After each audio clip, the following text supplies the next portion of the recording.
O convidado do programa de hoje, Sérgio Gonçalves, é da SEDEC. Boa tarde, uma satisfação recebê-lo. O que é a SEDEC? Logo de pronto, para a gente entender. Boa tarde, Adilson. Boa tarde a todos que nos assistem. Secretaria de Desenvolvimento Econômico, né, que já inicialmente em 2019 era superintendência e há pouco menos de um ano transformou em secretaria, dada a relevância, né, que o governador quis dar, né, e já tinha a sua relevância no sentido dos trabalhos para o desenvolvimento econômico, aí agora a então Secretaria de Desenvolvimento Econômico, que trata de políticas públicas, principalmente de fortalecimento das empresas e geração de emprego, né? Porque quando a gente fortalece as empresas, com certeza a gente fortalece essa capilaridade de geração de empregos pelo Estado. Eu queria que você fizesse então essa introdução sobre a atividade da SEDEC, justamente para deixar claro para a nossa audiência a importância desta secretaria, principalmente agora, nesse momento em que a gente está. Estamos vencendo a pandemia, graças a Deus. Temos uma guerra na Ucrânia e Rússia, que também, lamentavelmente, traz consequências negativas para a nossa economia, principalmente. E o papel que o senhor tem é de suma importância para que a gente consiga equacionar e criar os mecanismos adequados para a retomada, né? Como é que está hoje as articulações? Como é que vocês estão visualizando? O que está sendo implementado em prol justamente dessa questão da retomada? Bom, em 2019, Adilson, a gente tinha, a então Superintendência de Desenvolvimento Econômico, tinha apenas uma única coordenadoria, né? O que a gente chama de coordenadoria? É uma frente de trabalho, né? E resumindo, hoje nós temos 9 coordenadorias, são 9 grandes frentes de trabalho e são contempladas temas, Adilson, de extrema relevância para o desenvolvimento econômico do Estado, né? Entre eles, por exemplo, eu posso falar sobre a atração de investimento, né, que é uma coordenadoria que foi criada neste governo, né, diante da solicitação e visão do governador, para que nós tivéssemos um trabalho de serviço profissionalizado aos investidores que querem investir ou ampliar seu negócio daqueles que já atuam, né? Esse serviço, por exemplo, ele não existia no governo, né, ele foi criado desde 2019 e desde então a gente vem melhorando isso, né, um trabalho que a gente trabalha em conjunto com os municípios, porque é onde tudo acontece é no município, né? No município que vai receber o investimento.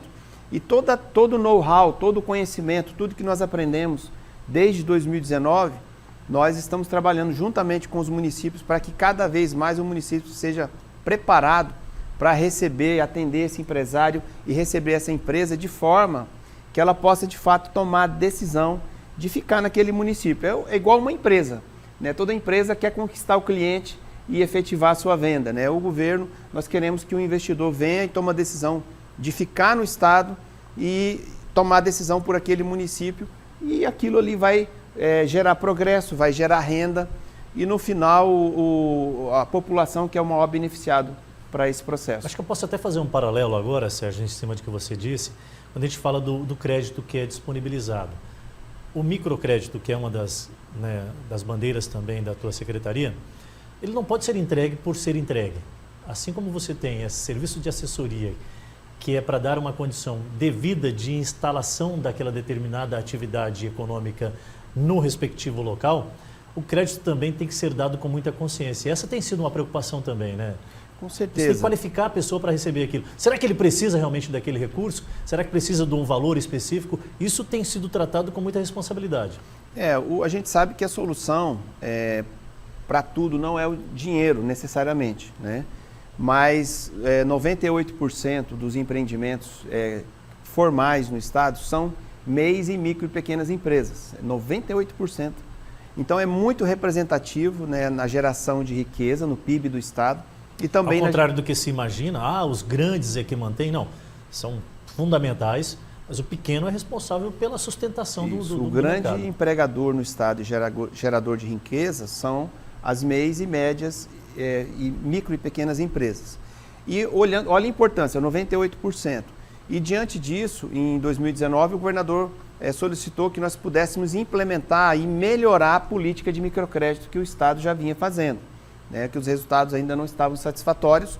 E desde então, né, inauguramos o projeto chamado PROAMP, né? O PROAMP é o Programa Estadual de Microcrédito Produtivo Orientado, hoje está em 21 municípios, Adilson. Mais de 1.400 empreendedores já foram contemplados com financiamentos, empréstimos para para, vamos dizer assim, alavancar o seu negócio e principalmente aqueles pequenos que são os que mais precisam. Esse modelo do ProAmp, a tendência é que ele propague cada vez mais, porque ele é autossustentável, ele fomenta, ele reaplica? Você falou uma palavra-chave, né? Autossustentável.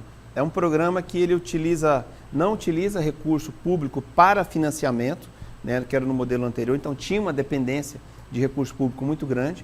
Esse projeto ele não depende para financiamento de recurso público, por isso ele é muito sustentável no longo prazo. Nós queremos ampliá-lo de 21 para 52 municípios. Como eu falei, são 98% das empresas e é o público perfil, usuário desse serviço público, né? E esse empreendedor de pequeno porte, né, que tem o seu negócio de pequeno porte, é o que tem muita dificuldade de acessar recursos no sistema financeiro tradicional. É quase uma via crucis. Então o ProAmp ele vem para simplificar, né? Ele segue o regramento do sistema financeiro, mas ele é um programa já bem sucedido. Nós já temos pouco mais de 37 milhões de recursos já de crédito efetivo nesses 21 municípios. E nós dizíamos que já é um sucesso porque nunca o Estado alcançou um patamar de volume de empréstimo como esse, né? 37 milhões. Antes era em torno de 8, 9, 10 milhões no máximo por ano. Basicamente quadruplicou esse giro então, de mercado. E com essa tendência de aplicabilidade desse projeto, a questão a cada momento ele deve aumentar, porque ele gira em torno dele mesmo. Exato. É um mecanismo encontrado que vai fazer com que quanto mais tivermos pessoas acessando ele, mais pessoas poderão acessar no próximo momento, porque ele se fomenta, né? Isso. E naturalmente o emprego está relacionado à atividade que é desenvolvida com esses recursos que são colocados. Se eu tenho um pequeno sendo fortalecido, naturalmente, se ele empregava um ou só se empregava, ele precisa de mais alguém. Então, com esses investimentos, é um ciclo natural, basicamente, né? Com tudo isso, incentivo tributário também é algo que vocês estão trabalhando paralelo a essa questão de não só colocar o dinheiro no mercado, não só dar aquela assessoria para que a pessoa consiga empreender? Então, nas empresas a gente tem a concorrência comercial que é saudável. Entre os estados há uma concorrência, né, vamos dizer assim, uma disputa saudável para que as empresas, né, as grandes empresas, seja do nosso estado ou de outros estados, quando ela tomar a decisão de investimento, cada estado está brigando para que esse investimento venha para o seu estado. E Rondônia não é diferente. Um dos instrumentos, não é o único, mas um dos instrumentos que o estado dispõe é o programa de incentivo tributário. É uma forma de atrair empresas que elas possam tomar a sua decisão de vir gerar emprego aqui e não em outro estado, porque se Rondônia não tivesse isso, ele ficaria fora do mercado. E aí ficaria só assistindo o desenvolvimento do Brasil e ficaria fora... A ideia é tornar Rondônia cada vez mais atrativa. Exato, Rondônia mais atrativa, mais competitiva, né, que seja de fato um destino para os empresários e grandes negócios, como isso está acontecendo. A gente, mesmo durante a pandemia, Adilson, as empresas têm olhado para o Estado, tomado a decisão de investir aqui. Durante a pandemia, não houve grandes cancelamentos, as empresas estacionaram os seus investimentos e agora com a retomada econômica, agora voltou novamente às consultas, né, e anúncios. Nosso governador, nos últimos meses, ele fez anúncios importantíssimos para o desenvolvimento do Estado, de abertura de grandes negócios, e negócios que é fruto desse trabalho da Invest Rondônia de acompanhamento, porque um grande diferencial, além do incentivo tributário, é a prestação de serviço profissionalizada que foi criada no Estado. Dentro disso, a desburocratização também faz parte, porque uma das questões que pegam e muito, e aí é partindo do público, não é Rondônia, não é Porto Velho, é o país, é um país muito burocrático. Na medida do possível, também faz parte desse incentivo tributário, alguma coisa relacionada à facilitação para que a implementação seja mais rápida? Sim, você tocou num tema importantíssimo, né, que é a desburocratização e simplificação. Desde já de 2019, o governador sempre colocou que se o Estado não atrapalhar, ele vai estar ajudando muito, né, o meio empresarial, esse ambiente que precisa ser saudável. E nós temos seguido essa cartilha, essa visão do governador, no sentido de que a gente precisa simplificar processos, né? Nós avançamos muito nessa temática, né? Mas a gente reconhece que ainda temos um caminho muito importante a percorrer, que inclusive são estudos que foram desenvolvidos, estão em andamento para a gente poder colher mais desburocratização. O Estado saindo cada vez mais da frente, né, do investidor. É necessário haver ainda mais desregulamentações e simplificações, de forma que o empresário, esse ambiente, ele crie cada vez mais autonomia sem tanta interferência do Estado. Que a relação seja propriamente direta, a iniciativa privada com o privado, né? E que a relação seja direta também com os próprios colaboradores. Eu acho que o giro é muito mais rápido, o investimento é muito maior, você se sente mais segurança em fazer as suas ações em prol do seu empreender, né? Da forma com que você tem de crescer com o seu próprio negócio. Fazer um parênteses aqui na nossa pauta proposta. Nós estamos no momento em que a grande expectativa do país é que saia uma reforma tributária. Sempre que eu tenho a oportunidade de falar, principalmente com os nossos parlamentares federais, a gente tem tocado nessa tecla. Esse ano não deve sair, até porque é um ano eleitoral, embora seja uma pauta que já deveria ter acontecido. Mas nós temos algumas medidas sendo tomadas paliativas, porque quando a gente fala numa redução de um imposto X ou Y, nos moldes apresentados, são medidas que têm um prazo de validade, né? Eu acho que a reforma tributária é que é o grande, né, filão para termos algo produtivo a um prazo específico. Com a redução desses impostos que estão sendo anunciados, eu, pelo menos da minha forma leiga de ver o mercado, eu entendo que por mais que o Estado deixe de arrecadar em uma determinada área, a gente coloca mais recursos para girar, porque você aumenta o poder de compra do cidadão. O Estado também está olhando dessa forma. Seria talvez por isso também que o governador, de pronto, lá atrás, quando o presidente da República propôs o teto do ICMS, ele foi um dos primeiros a dizer, olha, estou de acordo, estamos juntos, ao contrário de alguns estados que entraram até na justiça para evitar que isso acontecesse? Eu acredito que sim, né? Quando uma dona de casa que está nos assistindo, ela vai no supermercado, muitas pessoas não têm noção do quanto de imposto que está dentro daquele produto ali na gôndola do supermercado. Quanto mais impostos tiverem, né, mais o preço vai subir e a tendência do giro daquele produto, ou seja, o consumo, cair, né, que foi o que você acabou de falar. Então, se você tem uma redução da carga tributária, né, isso tem um impacto no custo do produto que é repassado para o consumidor. O giro desse produto tende a aumentar. O Estado passa a arrecadar por outras compras do consumidor. De outra forma porque sistêmica. A tendência é que o dinheiro vai circular mesmo dentro do Estado, do município. Então, a gente quer acreditar que seria uma medida paliativa assertiva. Com tudo isso, como é que vocês estão internamente lá? Tão otimistas? A gente deve ter um 2022 sendo retomado de forma em cima daquelas expectativas que teríamos, até porque nós tivemos aí bons resultados mesmo dentro de um período pandêmico, né? Sim, muito otimista, Gilson. Nós acreditamos no Estado. Rondônia, ele tem musculatura, tem força. Antes da pandemia, Rondônia estava a 200 km por hora, Rondônia estava numa velocidade. A pandemia reduziu a velocidade, não diminuiu o ritmo de crescimento do Estado. Muitos setores sofreram, né? Realmente houve vamos dizer assim, uma redução no ritmo econômico do Estado, mas ainda assim Rondônia permaneceu muito acima da média nacional. Então agora, com a volta da nossa vida, de certa forma, ao normal, né, muitas empresas e muitos estudos, os dados econômicos, os indicadores mostram para a gente, quando a gente olha para frente, a visão de futuro, ela é otimista sim, né? Por quê? Porque as empresas voltaram a contratar, as empresas voltaram a sonhar com seus projetos de ampliação. Sérgio, a Rondônia Rural Show, acho que se transforma no maior case de sucesso. E para quem está em casa, de repente, case é um modelo, né? Um exemplo de que o Estado, ele não só é promissor, como ele é realidade, né? Porque acho que ninguém esperava, né, uma retomada tão imponente como foi a Rondônia Rural Show em termos de giro de negócios. Sim, eu acho que a pandemia, ela pressionou, aprisionou muita gente no dia a dia, né? E agora, voltando, né, saindo dessa pressão, desse aprisionamento, né, para uma vida normal, a economia também estava represada, né? Então, haviam muitos setores que estavam, vamos dizer assim, latentes, a população parou de consumir, de investir. A Rondônia Rural Show não é consumo, é investimento, né? Eu conversei com vários empresários que estavam expondo ali. Muitos deles, do segundo para o terceiro dia, já tinham batido todas as metas que ele tinha para a feira, né? Muitos deles não estavam, assim, quase que acreditando como que o resultado foi tão fantástico como foi.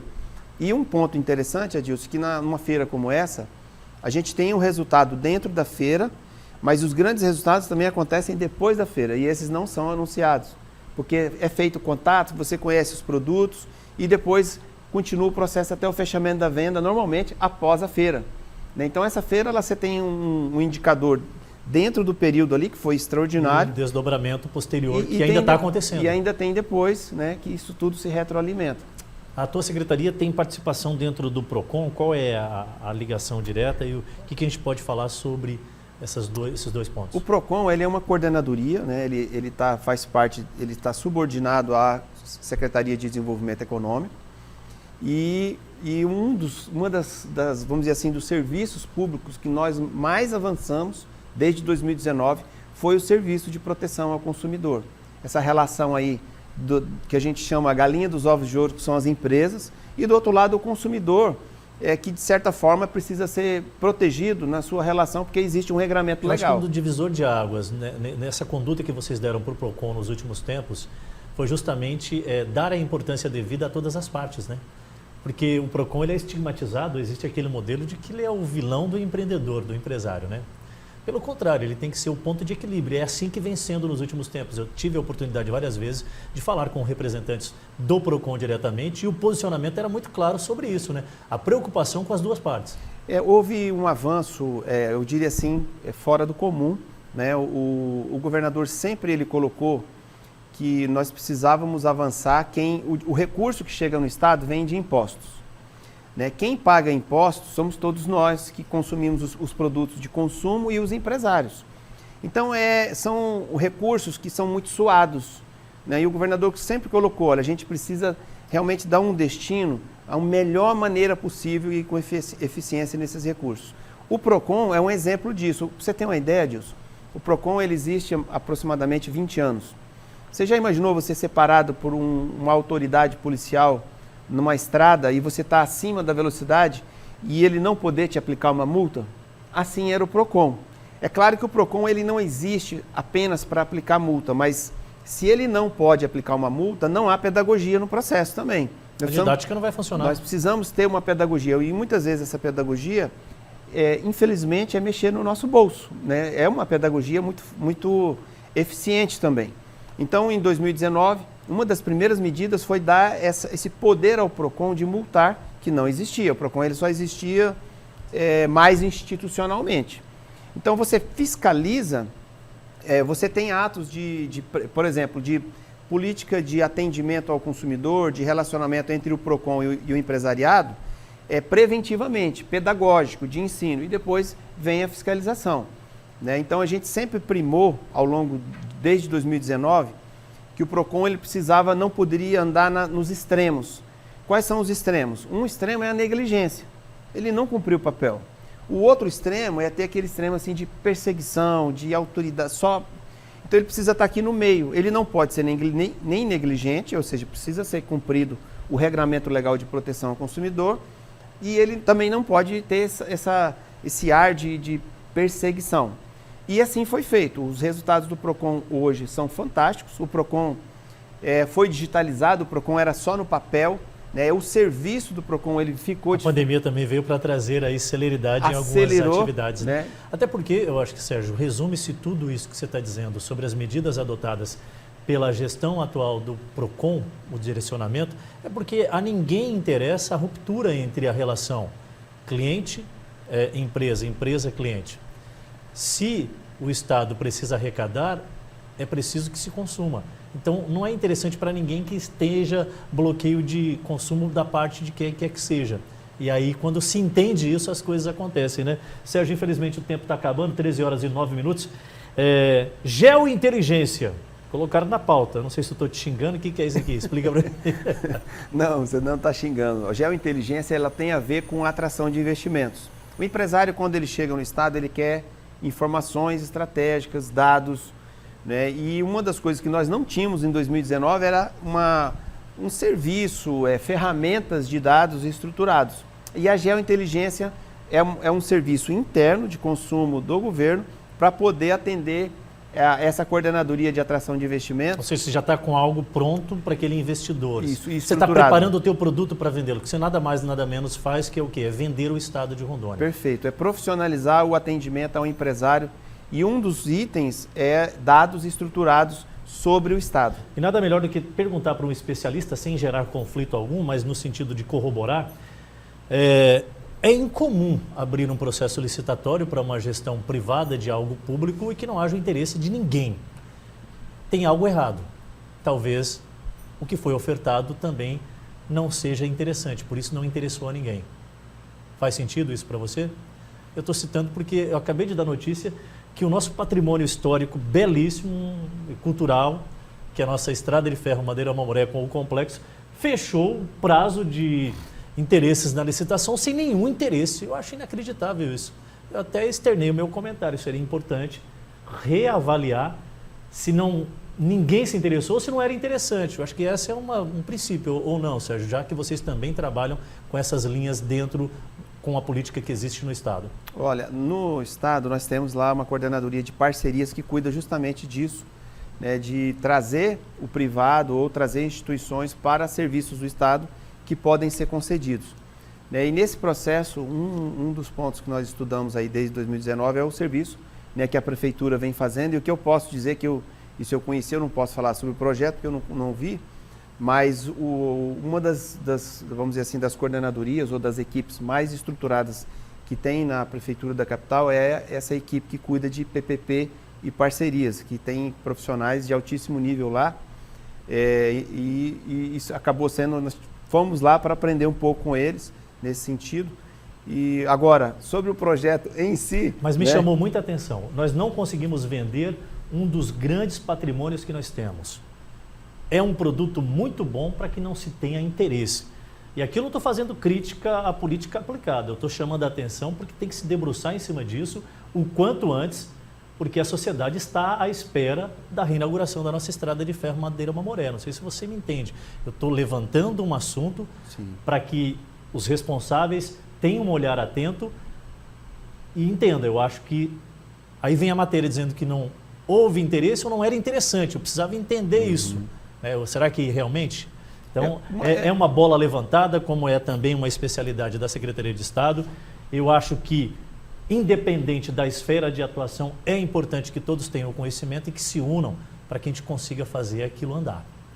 A gente precisa ter um patrimônio belíssimo. Ô Neto, se tiver imagem da Estrada de Ferro Madeira Mamoré, até para a gente encerrar a entrevista com o nosso convidado do programa de hoje, e eu queria muito ter amanhã, de repente, alguém do município que viesse ao programa para a gente levantar essa bola e entender o que ocorreu, o que pode ser feito para resolver logo essa questão. Sérgio, é uma satisfação recebê-lo, muito obrigado pela vinda, parabéns pelo trabalho que vocês desenvolvem e que vocês consigam cada vez mais ter êxito, porque o êxito de vocês é nada mais, nada menos que o sucesso da comunidade de forma em geral, né? Se as coisas vão bem na gestão, naturalmente a sociedade também só tem a ganhar. Obrigado, Adilson, e nós estamos muito felizes, período de geração de emprego, um período que o Estado está crescendo. Nos próximos, quando a gente olha para frente, o horizonte, igual você perguntou, se nós estamos otimistas. Estamos otimistas porque cada passo que nós demos no passado, plantamos muito, estamos colhendo muito agora e vamos colher muito ali na frente, que vai gerar emprego, qualidade de vida para a nossa população. Perfeito, tá certo então. Muito obrigado pela vinda. Convidado do programa de hoje, Sérgio Gonçalves, representante da Secretaria de Estado do Desenvolvimento Econômico e coordenador de atração de investimento. Resumindo, SEDEC. SEDEC, é perfeito. Isso? Beleza então. Ô Neto, tá com raiva de mim? Por que não colocou a imagem aí lá da Estrada de Ferro Madeira Mamoré, rapaz? Quem tá contigo aqui, secretário? É o Samir e o Marcelo. E o Marcelo. Muito obrigado pela vinda de vocês dois aí. Muito boa tarde. Coloca a imagem, Neto. Meu Deus do céu. Não, esse prédio aí já foi revitalizado. Eu tô falando, é um pouquinho mais adiante da imagem. Esse é um assunto que é importante a gente discutir e colocar... Olha que lindo, cara. É possível que eu não consiga vender a gestão privada de um estabelecimento como esse. Não dá para entender, não é concebível, não é razoável, digamos assim. Mas pode ter a sua justificativa. É por isso que a gente está aqui prontamente deixando aberto e chamando a atenção. Eu acho que qualquer empreendedor, empresário, que tem o mínimo de noção do potencial de um estabelecimento como esse, teria um interesse. Então não dá para dizer que não tem ninguém interessado, tem que tornar o produto interessante.